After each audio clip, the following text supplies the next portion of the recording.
우리가 함께 읽은 본문에서 여호와의 날개 아래서 보호받는 룻, 우리 또한 여호와의 날개 아래에서 보호받고자 하는 그런 고백으로 이 시간에 함께 하나님의 말씀을 나눴으면 좋겠는데요. 처음 미국에 왔을 적에 종종 들었던 이야기입니다. 미국에 처음 이민으로 미국 공항에 도착했을 적에 처음 마중 나온 사람의 그 직업이 그 사람의 직업이 된다라는 얘기를 종종 들었어요. 그래서 이민원분이 미국의 공항에 딱 내려서 공항에 마중 온 분이 세탁소를 하시는 분이면 그 사람의 직업이 앞으로 세탁소를 하는 그 직업이 되고, 또 마중 나오신 분이 뷰티 서플라이를 하면 또 이민원분의 직업이 뷰티 서플라이 하는 직업이 된다라는 그런 이야기를 종종 들었어요. 누구를 만나냐에 따라서 미국에서 정착하는데 그 직업이 결정된다는 거죠. 그리고 미국에 이민 왔을 적에 좋은 사람을 만나서 또 직장을 잘 얻었고 잘 이렇게 정착했다는 그런 얘기도 들리기도 하고요. 또 어떤 분은 사람을 잘못 만나서 사기당하고 미국에 정착하는데 온갖 고생을 다 했다라고 하는 이야기도 종종 들었어요. 그러니까 누구를 만나느냐가 인생에 있어서 정말 중요하다는 것이죠. 그래서 지난주 금요 기도회 때 설교 중에도 만남의 축복이 가장 큰 하나님의 축복이다라고 이렇게 이야기를 했고요. 우리가 그래서 누구를 만나는가가 되게 중요하기 때문에 이게 만남의 축복을 위해서 우리를 위해서도 기도해야 되지만 우리 자녀들을 위해서 기도해야 된다고 얘기했어요. 왜냐하면 특별히 만남이 왜 중요하냐면 사람과의 만남이죠. 하나님은 일을 하시는데 사람을 통해서 일을 하시기 때문에 그래요. 그래서 우리가 어떤 사람을 만나냐에 따라가 어떤 사람을 만나느냐가 너무나도 중요하다는 거죠. 오늘 본문에 보면 드디어 보아스가 이방 여인인 룻과의 만남이 소개되고 있어요.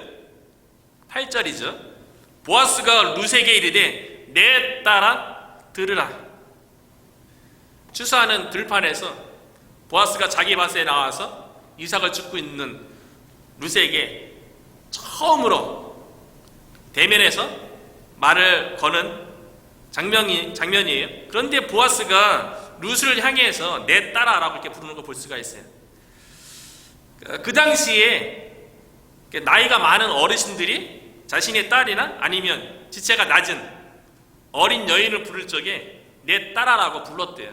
내 딸에게만 부른 게 아니라 그냥 나이 차이가 많이 나면 나이가 어린 여인들에게 내 딸아 그렇게 불렀다는 거죠.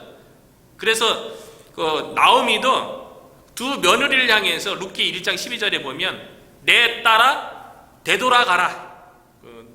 남편들을 다 잃었을 적에 며느리를 향해서 며느리들아 너의 고향으로 다 돌아가라 이렇게 얘기하지 않고요. 내 딸아라고 나이 많은 사람이 이제 나이 어린 여인에게 일반적으로 내 딸아라고 이렇게 불렀다 그래요. 이런 걸 보면 보아스가 나이가 좀 많은 거죠. 나오미에 비견될 정도로 나이가 어느 정도 있는 중년 이상의 나이라는 걸 알 수가 있어요.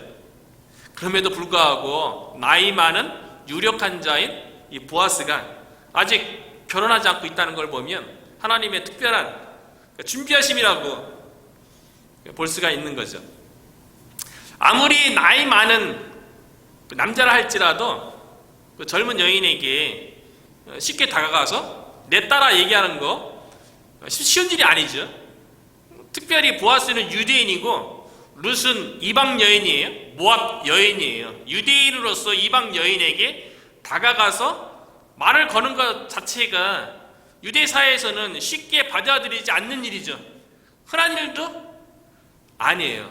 그래서 요한복음에 보면 예수님께서 그 사마리아 지역에 있는 수가성에서 한 여인을 만날 적에도 보면 요한복음 4장 9절에 사마리아 여인이 깜짝 놀라죠. 유대인인 예수님이 그것도 남자로서 말 걸어오니까 그 당시 흔하지 않은 그 광경이었기 때문에 사마리아 여인이 예수님께 이르게 얘기해요. 사마리아 여자가 이르되 당신은 유대인으로서 어찌하여 사마리아 여자인 나에게 물을 달라 하나이까 하니 이는 유대인이 사마리아인과 상종하지 아니함 이러라. 유대인은 사마리아는 상종 안 해요.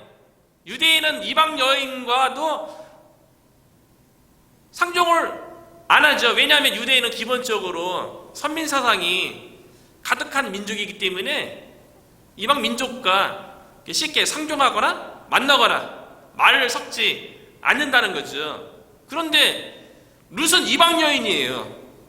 그런데 어떻게 유대인으로서 나이 지긋한 유력한 자인 보아스가 자신에게 말 거는 게 되게 이상한 거죠. 그래서 우리가 읽은 10절에도 보면 룻이 엎드려 얼굴을 땅에 대고 절하며 그에게 이르되 나는 이방 여인이거늘 당신이 어찌하여 내게 은혜를 베푸시며 나를 돌보시나이까.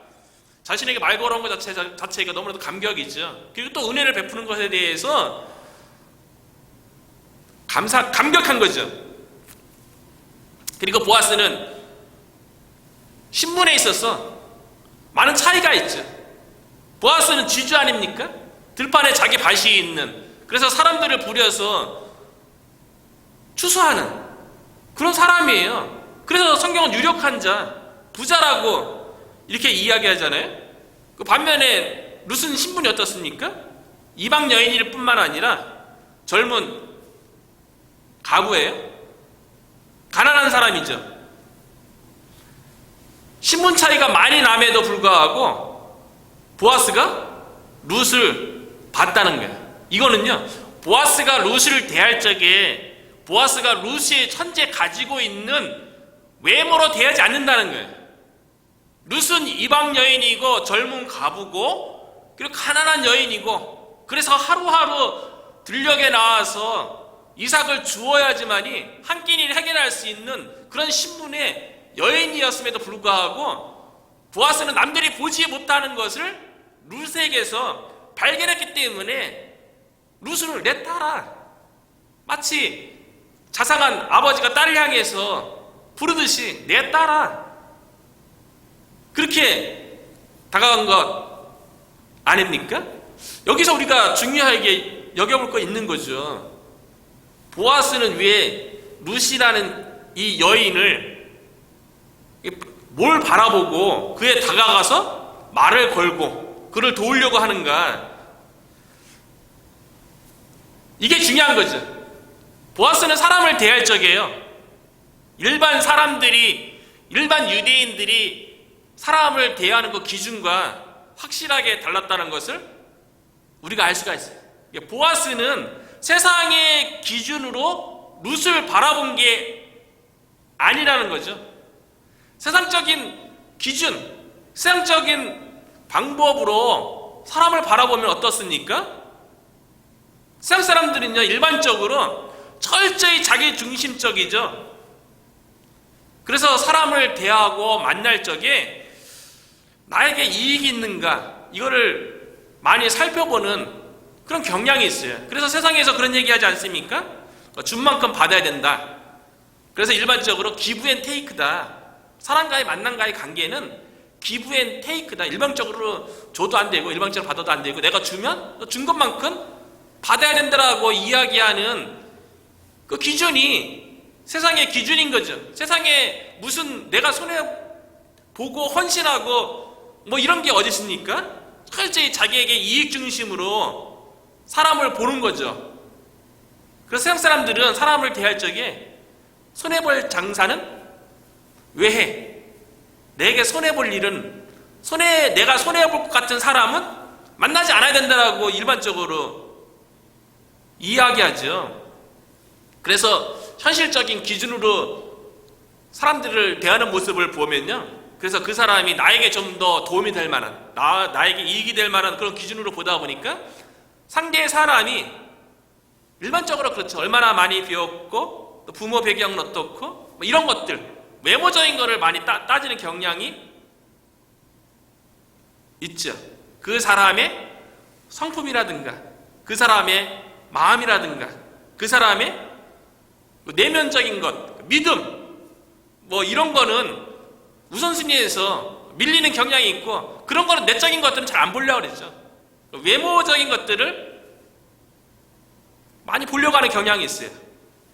그런데 보아스는 세상의 기준으로 룻을 바라보지 않았던 거죠. 만약에 보아스가 세상의 기준으로 룻을 만약 바라봤다면 무슨 유력한 주인이 그 종들이 이삭 줍는 거에 대해서 뭐 관심이나 가지겠어요? 나중에 거둬들인 그 곡식에나 주인이 관심 있지, 종들이 거둬들인 것뿐만 아니라 거기다가 이방 여인이 이삭 줍는 거에 대해서 뭔 관심이 있고, 또 그 여인에게 굳이 다가가서 말 걸 이유가 뭐 있겠어요? 신분 차이도 많이 나는데 그 보아스에게 룻이 무슨 이익될 만한 게 뭐 있겠어요? 보아스는 룻을 바라보는 다른 기준이 있었다는 거예요. 믿음의 눈으로 본 거죠, 사실은요. 보아스가 믿음이 좋아서, 오늘날로 치면 성령 충만해서 하나님의 마음을 가지고 하나님의 기준으로 룻을 보았던 거예요. 그러니까 그 당시 일반적인 유대인들이 룻에게서 보지 못하는 것을 보아스는 룻에게서 보았던 거죠. 그게 믿음이었던 거죠. 룻 안에 있는 견고한 믿음, 하나님만 바라보는 그 믿음을 보아스가 보았던 거예요. 많은 사람들이 각자의 기준을 가지고 사람을 바라보는데요, 특별히 젊은 남녀들이 배우자를 만나야 되잖아요. 그러면 기준에 의해서 배우자를 만나죠. 조건을 가지고 이제 배우자를 만나게 되는데, 교회 다니는 사람들이 더 까다로운 기준을 가지고 있다는 거 아십니까? 세상 사람들은 세상의 기준으로만 상대방을 바라보는데, 교회에 좀 오래 다닌 사람들은 세상적인 기준에다가 믿음의 기준까지 요구한다는 거죠. 그래서 교회 다니는 사람들이 만남 조건에 대해서 더 까다롭다라고 그렇게 이야기를 해요. 그래서 제가 대학교 다닐 적에 우스갯소리로 그 젊은 그 남녀가 배우자를 만날 적에 그 결혼 조건에 대해서 이야기할 적에 우스갯소리로 이런 얘기를 했어요. 그 남자들이 이렇게 믿음의 형제들이죠. 청년들이 믿음의 형제들이 이제 배우자 조건들을 막 나열하는데, 결국 그 배우자의 조건을 딱 추리해두면 남자들은 어떻게 되냐면요, 믿음 좋은 미스 코리아, 믿음에다 미스 코리아 얼굴 보는 거고, 남자들은요 여러 가지 막 얘기하지만 결론적으로 얘기하는 거는 믿음 좋은 미스 코리아고요. 여자들은요 남자에 대해 상대방 기준에 대해서 여러 가지 쫙 얘기하는데, 그걸 딱 축약하면 뭐냐면 믿음 좋은 재벌 2세다 이렇게 얘기했어요. 그러니까 남자는 믿음에다가 얼굴까지 보는 거고, 여자 청년들은 믿음에다가 경제력을 본다는 거죠. 사실 교회 다니지만 여전히 세상적인 기준으로 사람을 바라보고 배우자 조건에 대해서 바라본다는 거죠. 그런데 오늘 본문에 나오는 보아스는요, 세상적인 기준으로 룻을 바라본 게 아니라는 거예요. 세상적인 기준으로는 다시 얘기하면 모압 여인이죠. 이방인이죠. 가부죠. 가난한 여인이에요. 한 여인을 볼 적에 나에게 도움될 만한, 유익될 만한 기준이 뭐 있어요? 아무것도 없죠. 그런데 보아스에는 하나님의 마음이 있었던 거예요. 좋은 믿음이 있었던 거예요. 그래서 믿음의 눈으로 룻을 바라보니까 룻의 외모가 아닌 룻의 내면이 보였고, 룻 안에 있는 하나님을 향한 그 고귀한 믿음이 보였던 거죠. 하나님은 사람을 외모로 보지 않고 중심을 본다고 얘기하잖아요. 그래서 하나님께서 사울 왕을 버리고 차기 왕을 선택할 적에 선지자 사무엘을 이새의 집에 보내면서 뭐라고 당부했냐면, 사무엘상 16장 7절에서 거기 차기 왕을 바라볼 적에 사람을 바라보는 기준에 대해서 하나님이 정확하게 얘기해 주셨어요. 여호와께서 사무엘에게 이르시되 그의 용모와 키를 보지 말라. 키와 용모 보지 말라. 내가 이미 그를 버렸노라. 사울이죠. 내가 보는 것은 사람과 같지 아니하니 사람은 외모를 보거니와 나 여호와는 중심을 보느니라 하시니라. 하나님은 중심을 보신대요. 보아스는 룻의 중심을 본 거죠. 세상적인 기준으로 사람을 본 게 아닌 거죠. 사람을 외모로 보지 않고 그 중심을, 하나님의 마음을 가지고 또 예수님의 그 무리를 보면서 그 불쌍히 여기는 마음으로 모든 사람을 이렇게 차별 없이 보는 게 되게 중요하다는 것을 이번 주에 또 한번 느낀 것 같아요. 이번 주에 이제 락벨 롯데마트 앞에서 이제 패말들 그 전도를 했는데요. 그 전도도 이게 쉬운 게 아니잖아요. 그 전도할 때 어떤 경향이 있냐면 누구나 다 그런 것 같아요. 저도 마찬가지인데 이렇게 사람을 딱 봐요. 표정을 보고 약간 좀 그 사람 드나드는 사람도 보니까 뭐 피어싱 한 사람도 있고 남자인데 막 귀걸이도 하고 그리고 이렇게 타투한 사람이 왜 이렇게 많은지요. 그리고 거의 지금 겨울인데 반바지 입고 슬리퍼 신고 가는 청년도 있고요. 막 그래요. 그래서 이렇게 딱 봐갖고 얼굴이 좀 선해 보이는 사람들에게 적극적으로 안녕하세요 인사하면서 전도하는데, 그런 사람들은 그 기쁨으로 이렇게 인사하겠는데요. 인상이 좀 이렇게 험악하고 좀 옷 입은 것도 이렇게 깔끔하지 못하면 마음이 좀 주저하는 게 어쩔 수 없는 것 같아요. 그런데 하나님은 그렇지 않잖아요. 외모로 보는 게 아니잖아요. 그 영혼을 봐야죠. 천하보다 귀한 그 한 영혼을 보고 그 한 영혼의 구원을 위해서 바라보고 인사하면서 처음에는 얼굴이 이렇게 근데 의외인 것 같아요. 우리가 이제 그 이민사회에서 요번 주에 이렇게 전도하면서 느낀 건 뭐냐면 생각이 좀 많이 바뀌었어요. 혹여나 내가 이렇게 전도하고 그러면 염려하는 게 있잖아요. 약간 좀 이렇게 예수천당 부신 지옥이라고 상대방에게 이렇게 무리하게 큰 소리로 이렇게 해갖고 노방 전도에 대해서 부정적인 인식이 오늘날 많이 있다고 얘기하잖아요. 근데 실제로 그렇지 않은 것 같아요. 사람을 대면할 적에 팻말 들고 이제 인사하면서 하는데, 인사하는데 싫어할 사람이 누가 있겠어요? 저도 기도 부탁하기를 전도할 적에 이게 무례하지 않고 지혜롭게 하게 달라고 우리가 기도했는데, 진심으로 상대방을 영혼을 사랑하는 마음으로 인사하면서 처음에는 약간 얼굴을 피하길래 소리는 듣게 해야겠다 그래갖고 예수님 믿고 구원받으세요 라고 이렇게 얘기했거든요. 근데 의외로 대부분의 사람들이 다 웃어줘요. 그 인사를 받아줘요. 그 어떤 사람은 수고하십시오라고 얘기해주기도 하고요. 그리고 어떤 분은 갑자기 제가 이제 얘기하고 뭐 이렇게 영어권인 사람 또 영어로 간단하게 또 얘기하고 막 그러니까 어떤 할아버지가 스페니시 할아버지예요. 가다가 다시 와요 저한테. 그러더니만 직업을 여시더니만 저한테 돈을 딱 건네준 거예요.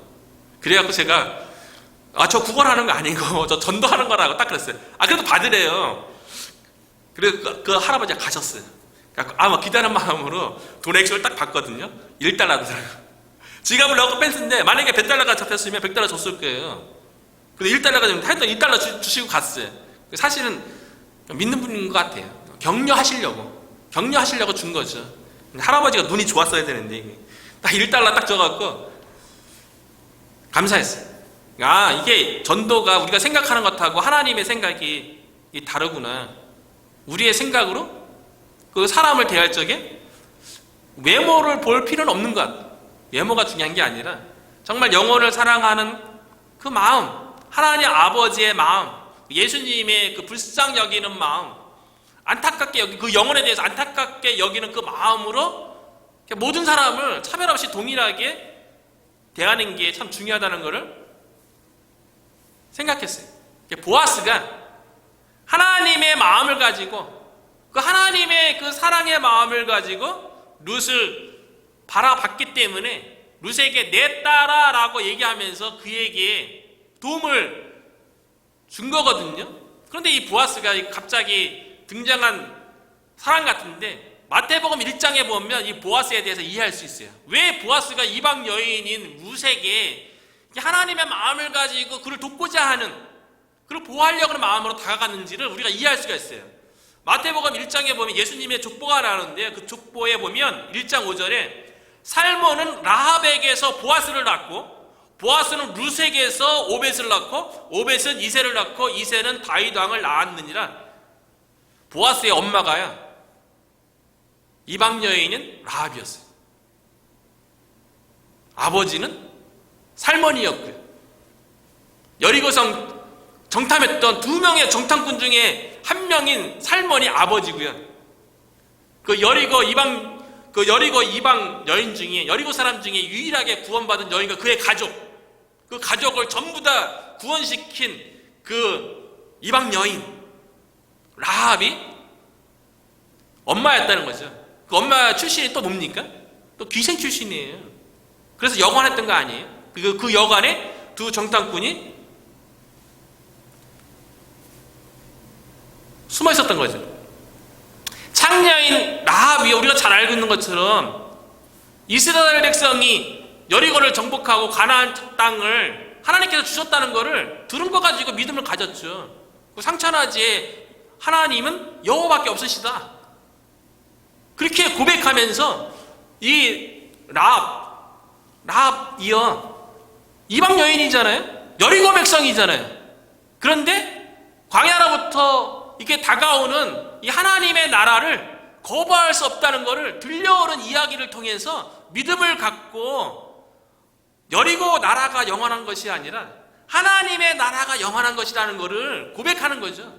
여리고 왕이 자신의 인생과 미래를 책임져 주는 것이 아니라 여호와, 이스라엘의 여호와 하나님이 자신의 인생과 미래를 책임진다는 것을 들려지는 말씀 가운데 믿음을 가지고 두 정탐꾼을 숨겨준 거예요. 어찌 보면 스파이로 숨겨주니까 여리고 이 성에 있어서는 배신한 행위죠. 한 성을, 국가를 팔아먹는 그런 행위 아닙니까?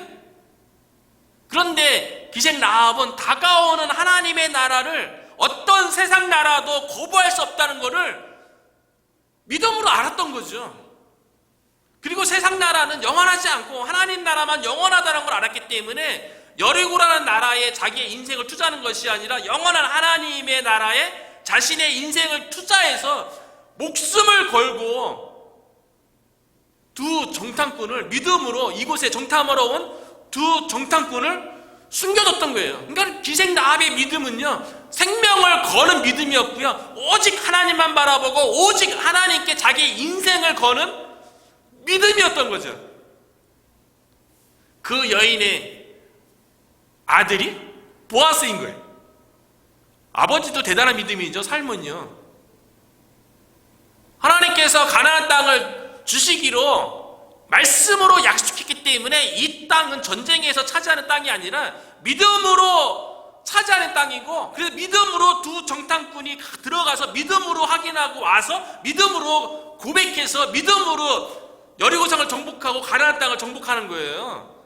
그러니까 이 살몬이라는 이 두 정탐꾼 중에 한 명은 그 믿음이 얼마나 대단하겠어요. 이스라엘 백성 전체 가운데 뽑혀진 믿음의 사람이니까요. 그러니까 끼리끼리 만나는 거예요. 하나님의 마음으로 고귀한 믿음을 가진 보아스가, 룻도 똑같아요. 아주 고귀한 믿음의 여인이죠. 그러니까 보아스가 룻 만나는 거나, 살몬이 기생 라합, 오직 하나님만 바라보는 생명을 거는 그 믿음을 가진 라합을 만나서 결혼하는 거나 그 똑같은 거죠. 어찌 보면 보아스가요, 믿음의 아버지와 믿음의 어머니, 거의 뭐 생명을 거는 그런 믿음의 자녀 아니겠어요? 근데 그 부모 밑에서 그 아들이 나온 거예요. 그러니까 이방 여인을 외모로 보지 않고 그 중심을 본 거죠. 부모의 믿음이 참 그 아들 보아스에게 더 멋있는 믿음으로 유산으로 물려졌잖아요. 우리가 살몬과 정탐꾼 중에 한 명이었던 살몬과 여리고 성에서 이방 여인이었지만 오직 하나님만 바라보고 하나님의 나라에 자기 인생을 거는, 자기 생명을 거는 그런 믿음이 우리 가운데 있다면 그런 믿음의 유산이 우리 자녀들에게 동일하게 물려줄 줄로 믿습니다. 자녀들의 부모 믿음 따라가는 거죠. 보아스는 아버지 살몬과 어머니 라합의 믿음을 보고 성장했는데, 어찌 보면 이 보아스가요, 룻을 보면서 어머니를 생각한 것 같아요. 룻의 모습 속에서 어머니의 믿음을 봤어요. 좀 전에도 얘기했지만 라합의 믿음이 어떤 믿음이라고요? 오직 하나님만 바라보고 하나님의 나라에 자기의 생명을 거는 그 두 정탐꾼 숨겨뒀다가 나중에 군사 왕이 보내서 왔을 적에 만약에 발각됐으면 어떻게 되는 겁니까? 국가를 배신한 행위였기 때문에 사형이에요. 생명을 거는 믿음 아니에요? 하나님을 믿으려면 생명을 거는 믿음을 가져야죠. 룻이 가졌던 믿음은요, 어머니의 하나님이 나의 하나님이 되고, 어머니가 가시는 곳에 내가 가고, 어머니의 백성이 나의 백성이 되고, 어머니가 죽으시는 곳에 내가 죽겠나이다. 이방 여인이 그리고서 유대인의 땅 베들레헴에 쫓아온다는 것, 생명을 거는 믿음이죠. 이게 쉬운 겁니까? 오르바는 자기 백성하고로 돌아갔잖아요. 동서인 오르바는 모압 여인이 모압 남자에게 가는 게 편안하죠. 그곳에 더 미래가 있고 거기가 내 고향이 현실적으로 문제를 해결할 수 있는 방법이 더 많겠죠. 그런데 룻은 오르바처럼 하지 아니하고 믿음으로 오직 하나님만 바라보고 오직 하나님의 나라의 백성에 그곳에 희망이 있고 내가 그 하나님의 보호를 받아야겠다고, 세상에 그 무엇으로 보호받는 것이 아니라 하나님의 날개 아래에서 하나님의 내가 보호를 받고 하나님에게 내 인생을 내가 드리겠다고 시모 나오미를 따라서 온 걸 보면 이 이야기가 베들레헴에 소문이 나서 보아스도 들어서 알고 있대요. 그거를 통해서 보아스가 이 룻의 그런 삶을 보면서 어머니 라합의 모습을 본 거죠. 어머니의 믿음을 본 거죠. 그래서 보아스가 룻에게 다가가기를 내 딸아, 이렇게 다정한 모습으로 다가갈 수 있었던 거죠. 그래서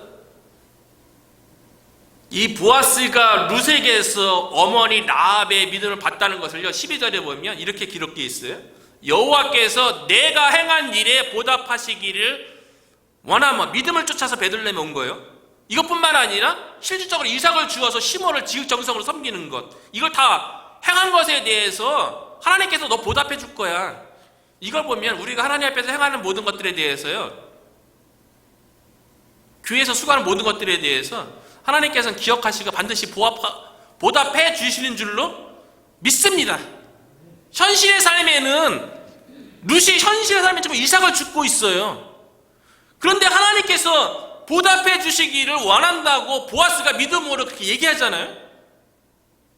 마찬가지죠. 우리도 하나님을 위해서, 교회를 위해서 수고하는 모든 일들에 대해서 하나님은 다 알고 계시고요, 반드시 보답하신다는 것을 믿으시길 바랍니다. 그러면서 보아스가 이렇게 얘기해요. 이스라엘의 하나님 여호와께서 그의 날개 아래에 보호를 받으러 온 내게 온전한 상 주시기를 원하노라. 룻이 어떻게 했다고요?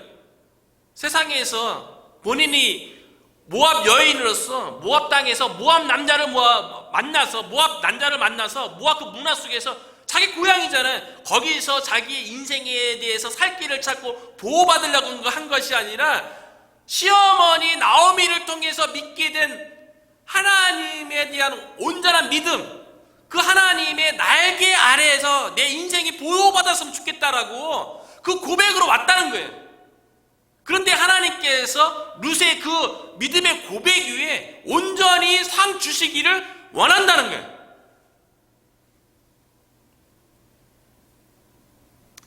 룻이 보아스의 이 축복을 통해서 보아스가 너 믿음으로 결단해서 이곳에 오고 시어머니에게 지극정성으로 섬긴 것에 대해서 하나님께서 온전한 상 주시기를 원한다고 이게 축복을 했지만, 실상은 하나님은 누구를 통해서 일한다고요? 사람을 통해서 일하는 거예요. 보아스가 룻을 향해서 축복을 했지만 실질적으로 보아스가 하나님의 날개 아래서 보호받기를 원해서 베들레헴에 왔는데, 그래서 그 하나님께서 룻에게 온전한 상을 베풀어 주기를 보아스가 원한다고 말은 했지만, 실상은 그 하나님의 보호하심과 온전한 상 주심을 누구를 통해서 룻이 받게 됩니까? 보아스를 통해서 받게 되는 거예요. 하나님께서 보아스를 통해서 룻에게 하나님의 날개 아래에서 보호받게 했다는 거예요. 그래서 만남이 중요한 거예요. 성경에서 날개는요, 하나님의 보호, 하나님의 도우심, 영적인 심, 이런 것을 상징하는 거예요. 출애굽기 19장 4절에 보면요, 내가 애굽 사람에게 어떻게 행하였은가? 내가 어떻게 독수리 날개로 너희를 업어 내게로 인도하였음을 너희가 보았느니라. 이스라엘 백성이 애굽에서 구원받을 적에요, 그 표현을 뭐라고 얘기했냐면, 하나님께서 내가 어떻게 독수리 날개로 너희를 업어서 애굽 땅에서 인도해서 가나안 땅에 들어오게 했는지, 독수리의 날개라고 얘기한 거는요, 하나님께서 내가 너희를 어떻게 보호하고 내가 어떻게 너희를 도와서 노예에 있던 애굽 땅에서 구원받아서 홍해를 건너서 광야를 지나서 홍해강을 건너서 약속의 땅 가나안 땅에 들어왔는지 생각해 보라는 거예요. 하나님께서 이스라엘 백성을 얼마나 세심하게 보호해 주셨습니까? 낮에 뜨거운 햇빛을 피하게 하시려고 구름 기둥으로 인도하신 거예요. 밤에 추운 날씨를 피하게 하기 위해서, 추운 날씨 속에서 이스라엘 백성을 보호하기 위해서 불기둥으로 인도하신 거예요. 대적을 만나면 하나님이 대신 싸워서 승리하게 하고요, 먹고 마시는 것이 필요하면 만나를 내리고 바위에서 물이 솟게 해서 이스라엘 백성을 보호해 주셨어요. 광야 40년 동안 하나님께서 이스라엘 백성에게 얼마나 세심하게 보호해 주셨는지에 대해서 신명기 8장 4절에 보면, 이 40년 동안에 내 의복이 헤어지지 아니하였고 내 발이 부르트지 아니하였느니라. 40년 동안 하나님께서 어떻게 보호했다고요? 의복이 헤어지지 아니하고 발이 부르트지 않도록 하나님께서 세심하고 철저하게 독수리 날개로 업어서, 표현이 재밌잖아요. 독수리 날개로 업어서 너희를 인도했더라고 이야기하시잖아요. 성경에 날개에 대한 표현 너무 많아요. 찾아보니까 너무 많더라고요. 특별히 시편 기자들이 다 대부분 다 신앙 고백이잖아요. 거기 보면 날개에 대한 표현이 너무 많이 나와요. 그래서 몇 개를 이렇게 살펴보면요, 그러니까 하나님의 백성이 하나님으로부터 보호받고자 하는 기도, 간구, 또 보호받은 것에 대해서 감사하는 표현이 너무 많이 나와요. 그래서 몇 가지 보면요, 시편 17편 8절에 보면, 나를 눈동자같이 지키시고 주의 날개 그늘 아래에 감추사. 하나님께서 돌보시는 날개를 이렇게 감춰서 이렇게 돌봐주신다고 표현했고요. 시편 36편 7절에도 보면, 하나님이여 주의 인자심이 어찌 그리 보배로우신지요, 사람들이 주의 날개 그늘 아래에 피하나이다. 주의 날개 아래 피한대요. 날개 아래서 보호받기를 원한다는 거잖아요. 하나님의 사랑 가운데요. 우리는 누구로부터 보호받기를 원합니까? 우리는 누구로부터 도움받기를 원하십니까? 하나님의 백성을 독수리의 날개로 업으시고 하나님의 날개로 이렇게 품어주시는 그 안에 우리가 피해야 되지 않겠어요? 그 안에서 도움을 받아야 되지 않겠어요? 시편 57편 1절에도 보면요, 하나님이여 내게 은혜를 베푸소서, 내게 은혜를 베푸소서, 내 영혼이 주께로 피하되 주의 날개 그늘 아래에서 이 재앙들이 지나기까지 피하리이다. 시편 기자가 재앙을 만났나 봐요. 너무 힘든 거예요. 어려운 거예요. 그래서 주의 날개 아래서 내가 피하고 싶습니다. 우리들에게도 재앙이 있을 때가 있잖아요. 고난이 다가올 때가 있죠. 어려움이 닥칠 때가 있죠. 환난을 만날 때가 있죠. 그때 우리가 누구 가운데 가야 됩니까? 주의 날개 가운데로 가는 거예요. 우리가 교회 개척 가운데 있는데 우리도 사실은 힘든 가정 가운데 있는 거죠. 여호와의 날개 아래 룻처럼 보이는 거 없고 잡혀지는 거 없고 미래에 대한 뚜렷한 게 뭐 있어요? 룻이 모압 땅에서 주의 날개 아래 보호받으려고 베들레헴에 갔는데 보여지는 거 뭐 있어요? 가서 보니까는 여전히 가보고 여전히 이삭 줍는 신분이었는데요. 주의 날개 아래 이렇게 탁 피했던 것처럼 우리가 주의 날개 아래에서 재앙이 가기까지를 기다려야죠. 시편 91편 4절에도 보면요, 그가 너를 그의 깃으로 덮으시리니 내가 그의 날개 아래에 피하리로다. 그의 진실함은 방패와 손방패가 되심이라. 하나님이 방패와 손방패로 우리를 지켜주신대요, 주의 날개 아래에서. 그리고 하나만 더 보면 이사야에도 보면요, 이사야 그 31장 5절에 보면 새가 날개치며 그 새끼를 보호함같이, 새가 날개로서 자기 새끼를 이렇게 보호함같이요, 나 만군의 여호와가 예루살렘을 보호할 것이라. 그것을 호위하며 건지며 뛰어넘어 구원하리라 하셨느니라. 새가 날개로 새끼를 이렇게 보호하잖아요. 만군의 여호와께서 예루살렘을, 하나님의 백성을, 하나님의 자녀인 저와 여러분을, 그래서 예루살렘에 저와 여러분의 이름을 넣어서 읽어보면요, 만군의 여호와가 저와 여러분을 보호하시고 호위하시고 건지시고 뛰어넘어 구원하실 것이라.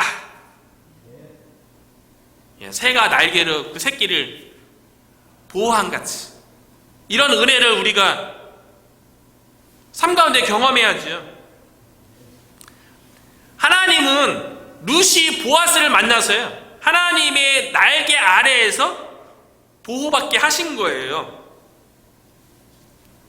루세에게 하나님께서 보아스를 통해서 하나님의 날개 아래에서 보호하시는 내용들을 보면요, 그 밭에서 이루어지는 모든 것들에 대해서 보아스가 철저하게 보호해주죠. 그래서 8절에도 보면 그 보아스가 룻을 이렇게 주의 날개 아래 이렇게 있는 것처럼 이렇게 보호해주는데요, 그 룻에게 뭐라고 얘기하냐면, 이삭을 주우러 다른 밭으로 가지 말며 여기서 떠나지 말고 나의 소년들과 함께 있으라.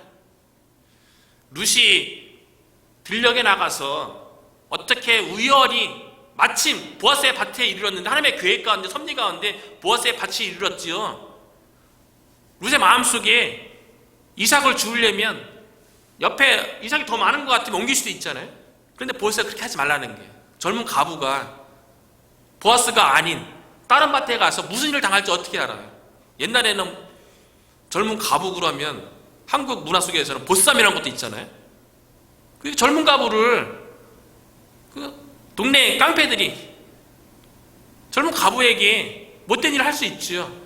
그러니까 보아스가 룻을 보호하기 위해서 다른 밭에 가지 말고 내 밭에 머물라는 거예요. 내 밭에서 이삭을 주우라는 거예요. 책임져 준다는 거죠. 내가 도와주겠다는 이야기죠.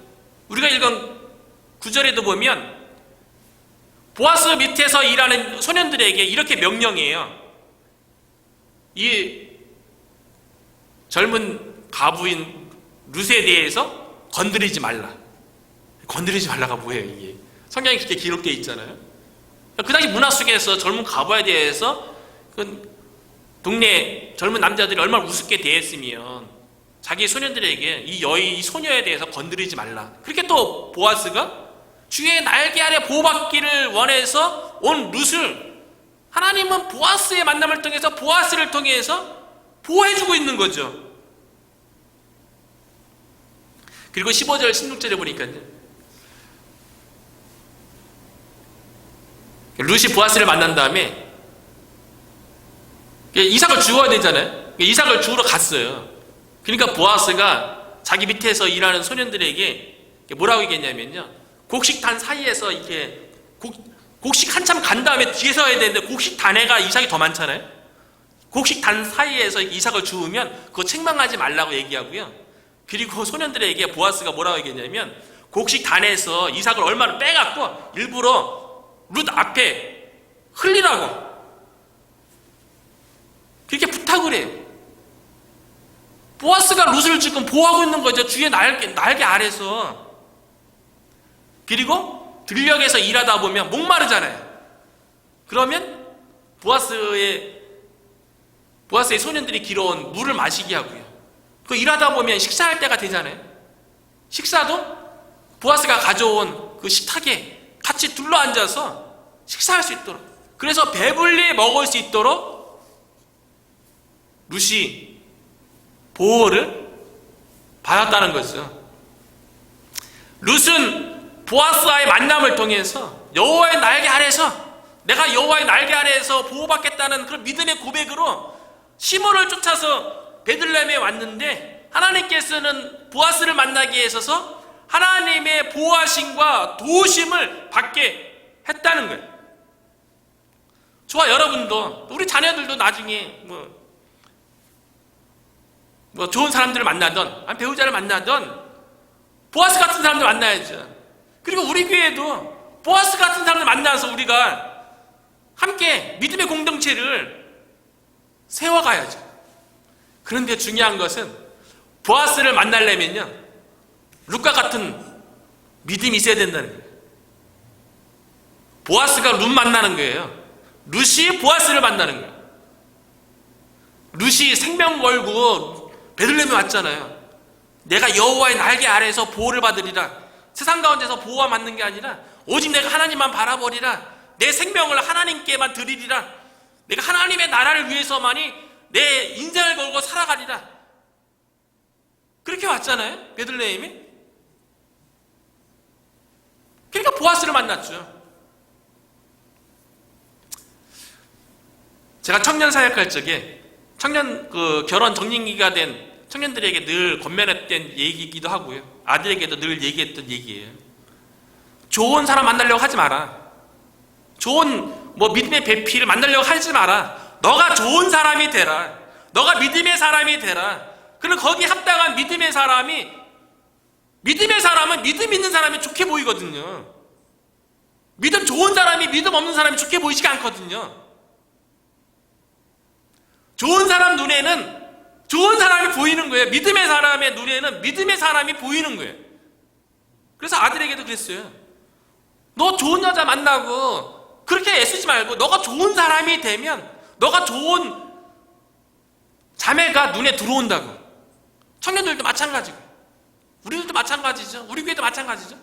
우리가 좋은 믿음을 가지고 있으면 비록 적은 일을 할지라도 좋은 믿음의 공동체를 이루면 좋은 성도들이 오는 거죠. 좋은 사람을 만나게 되는 거죠. 우리가 룻이 되면 보아스를 그냥 만나게 되는 거예요. 저와 여러분도 룻처럼 여호와의 날개 아래서 보호받기를 원하고, 그래서 또 룻을 만나고 또 그 가운데서 만남의 축복을 누리고 하나님의 나라를 이루어가는데 귀하게 쓰임받는다. 이 보아스와 룻을 통해서 결국 그 사사시대 때 그 아름다운 아주 보석 같은 그 부부의 그 믿음의 그 보석 같은 그 믿음을 반짝하게 보이는 거 아니겠어요? 저와 여러분이 그와 같은 인생, 우리 교회가 그와 같은 교회가 되기를 주님의 이름으로 축원합니다.